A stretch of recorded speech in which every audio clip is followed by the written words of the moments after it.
1 month na nga simula nung kinasal kami mga kamangyan at grabe, hanggang ngayon hindi pa rin ako makapaniwala kasi sobrang bilis ng panahon. Sobrang OA. Pero yun nga mga kamangyan, hanggang ngayon inakilig pa rin ako kasi grabe talaga yung mga comment ninyo sa mga pictures namin, sa mga video namin, and kahit sa personal. So natuwa ako nung sinabihan nyo na ang blooming ko, ang glowing ng skin. Kasi alam nyo naman mga kamangyan, lagi kaming nasa bukid, so lagi kaming naiinitan. Kaya hindi ko alam paano ako magiging maganda sa mismong araw ng kasal namin. So syempre hindi ako nawala ng pag-asa. Wow, hindi nawala ng pag-asa. So maliban doon sa mga inapakita ko sa inyo na inagamit ko sa katawan ko, sa mukha ko, meron pa ako sekreto na i-reveal. Wow, i-reveal! So ilang buwan bago yung kasal namin mga kamangyan, nainom kami ng orong S-acetyl-glutathione ng hikari. Kahit ako natuwa mga kamangyan kasi yung ibang tao na yung nakakapansin na nag-glow ka, ang ganda ng skin mo. Yung puti niya as in talagang buhay na buhay yung skin mo, hindi man yung maputla. Maliban sa pag-brighten ng skin mga kamangyan, meron din yung antioxidant protection, anti-aging support, skin repair. Ang nakaka-amaze dyan mga kamangyan, meron niyang oral sunblock effect. So dagdag protection yun laban sa UV damage. Mapoprotektahan niya yung mga parte ng katawan natin na hindi natin nalalagyan ng sunscreen. And sobrang nakakatuwa mga kamangyan kasi sobrang daming humiyang dito. So ibig sabihin talagang alam mong pinag-aralan. And knowing hikari, hindi sila basta-basta nagalabas ng product. And feeling ko kapag ito yung ininom mo, pakakasalan ka na agad bukas. Alay, hindi!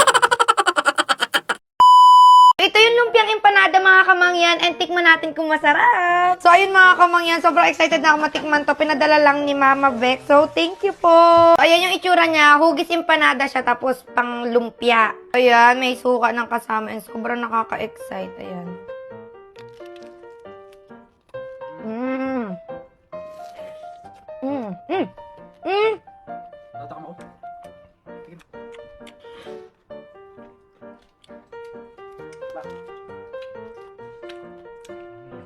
Sarap na.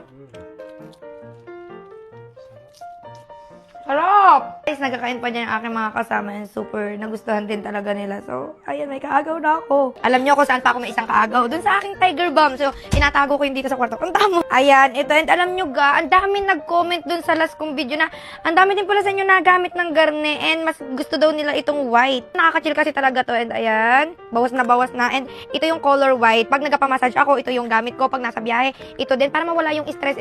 And para nachichill ako doon sa bango. Sobrang bango. Ewan ko kung ako lang yung mahilig mag-amoy-amoy ng mga ganito. Pero kasi nachichill talaga ako. Pero padalawa ko na nga to eh. Oh. Kasi sobrang bango din niya.